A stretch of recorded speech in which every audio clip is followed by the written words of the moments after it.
Good morning, guys, and welcome to Oaxaca Day 2.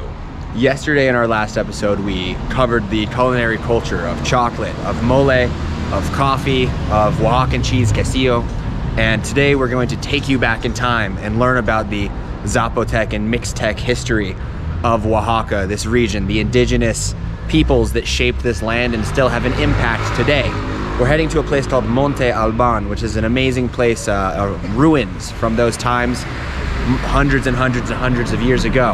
I can't wait to show you, but first we're gonna grab a little Oaxacan breakfast. Vamos, let's see it.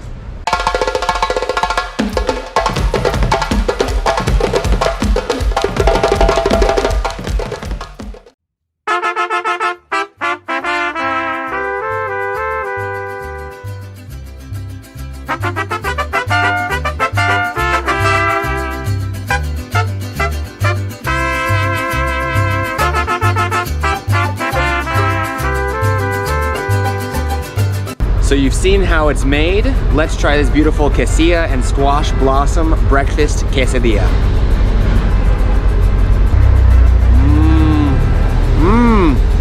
Oh my God, so good. The squash blossoms don't really taste like much. They just add this kind of like gentle crunch to go along with this really salty, really satisfying cheese. The salsa verde, oh, it's beautiful, fresh, vibrant.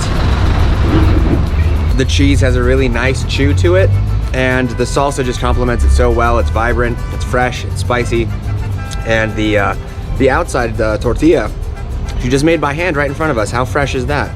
Local products, local stuff. Oaxaca's awesome. Let's go see some history. So we've officially made it to Monte Alban, which is on the top of this rift valley. You guys can see here that central Oaxaca was split primarily into three valleys, which defined the cultures of the people living here. The history behind Monte Alban, what it is, what's going on, why we're here in general, starts thousands of years ago in Mesoamerica with the Zapotecs. The Zapotec are an ethnic group who are indigenous to this region, and there were many other small fractions of different people over time living next to each other. They kind of conglomerated together. There's a great Greek term for when people come together in order to protect themselves against greater threats. I don't remember the term, but I'll put it right here. And that's essentially what they think happened here in Monte Alban. This is high up on the mountain, very defensible, and became a place that was a center for trade, a center for political debate, and a center for socio-economic protection, defense, and growth. This was the center of the Zapotec Empire, something that started nearly 2,500 years ago.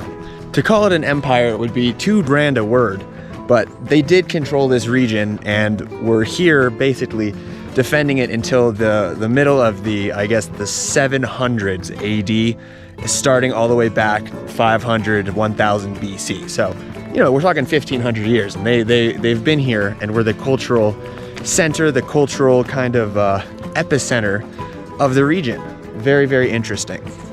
So here you guys can see, we've really got this rift valley. There's mountains this way, valley. This is a mountain on that other side. Then we've got more valley. Very good defensive position. Very beautiful place. A lot of sun, really nice place to be. Since they're only letting about 45 people up here per day, it's pretty empty, which is amazing. But it's an interesting place because historically speaking, the Zapotecs were one of the first writing cultures. There's evidence of writing here nearly 3,000 years ago in 1000 BC. They did the same similar glyphs. They actually were the predecessors to what we consider Mayan glyphs and probably what came out of the Aztecs. There are still Zapotec people here today and the language still exists. It's a culture that you can find as one of the largest in the region as far as significance, and is a big debate over indigenous rights today in Mexico, as the Mexican government has had a very, very long and storied history of perpetrating violence against indigenous people, taking their rights away, taking their water access away. And there's a protest in central Oaxaca, which I will explain in the Oaxaca history video coming up in the next episode. We're now walking to the central plaza of what would be the city center of Monte Alban. This would be the center for trade, the center for religion. There's temples, there's evidence of homes, there's evidence of tombs. It's a very, very, very, very epic place, I'm not gonna lie. This is pretty expansive.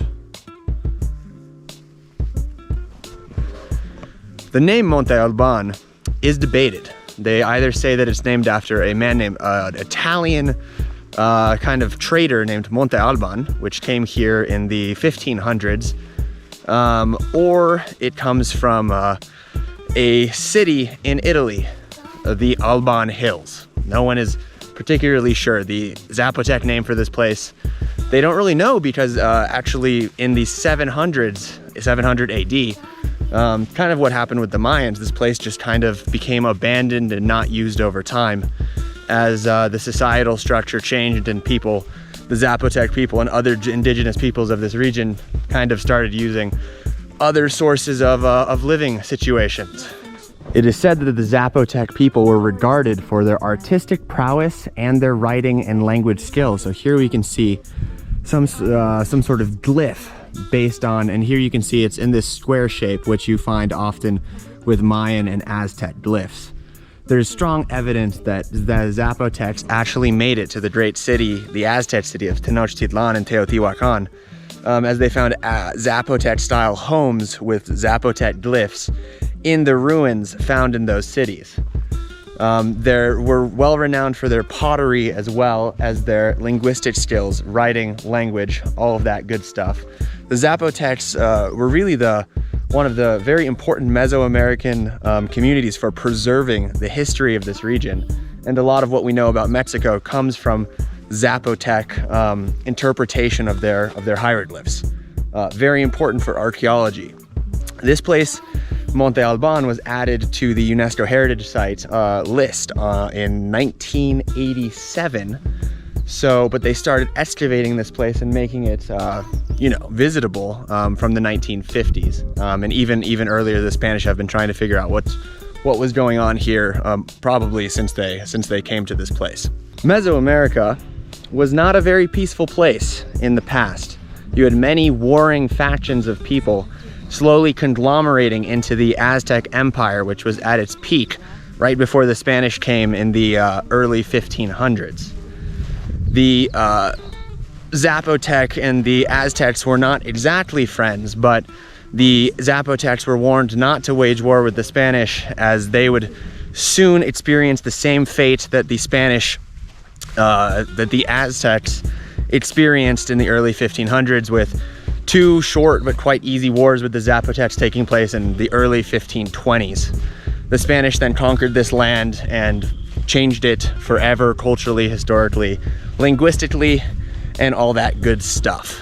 One of the more culturally appropriate things I think I've seen is that on their signage here, they have Spanish, they have English, and they have Zapotec, which I've never seen the language written completely different from Spanish, obviously. Indigenous languages have been tried to be well preserved in recent years because many of the speakers have been leaving these regions to seek jobs in Mexico City, to seek jobs in the United States, and it actually says that there's a large amount of Zapotec speakers who live in both California and, surprisingly, New Jersey.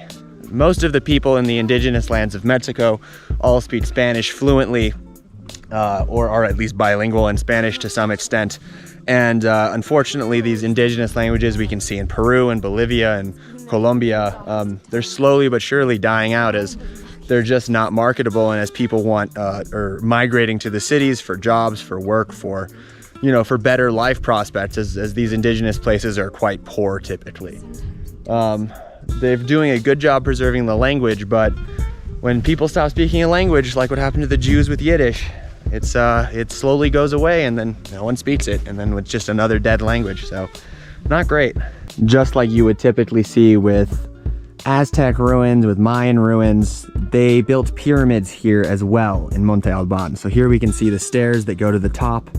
The Zapotecs were a polytheistic culture, much of what you would find in Central America, with gods that had to do with nature, that had to do with with the sun, with the planets, with animals, birds, snakes, serpents. Their religion was very similar, could have been a precursor to Mayan and Aztec religions. And their religion was known to use, not every time, but it happened. Human sacrifice definitely happened. Maybe it happened right there. Maybe it happened right there. I'm not an archaeologist. What do you guys think? Comment below. What's your opinion on human sacrifice in old religions? I find it quite interesting. Don't think it's good. I don't think you should rip the heart out of living human beings, but it happened. I was just watching the show Vikings. It happened there too.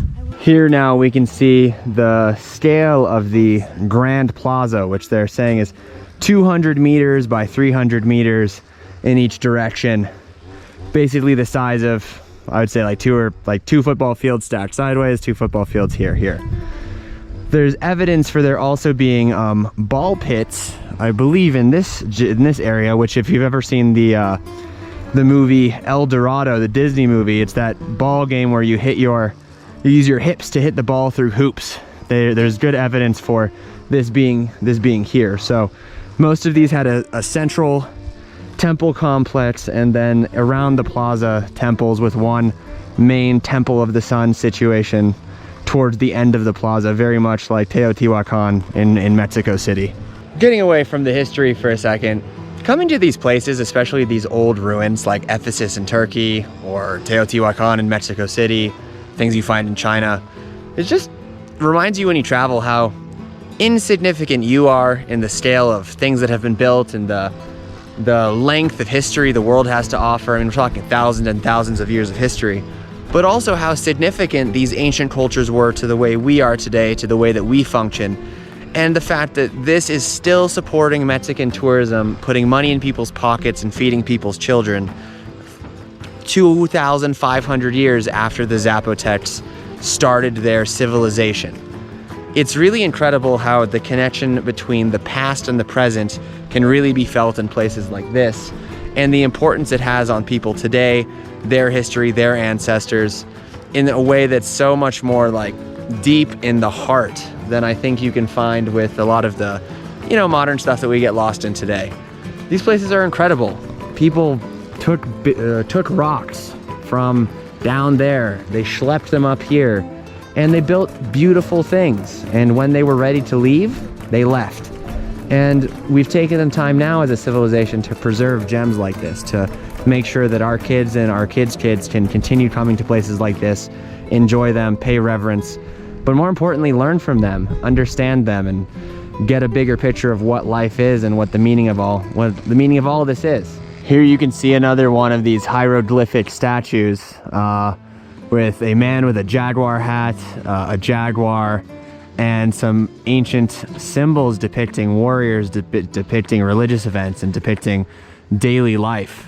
The detail on this is incredible. I'm not sure you guys can see it so well, but unbelievable.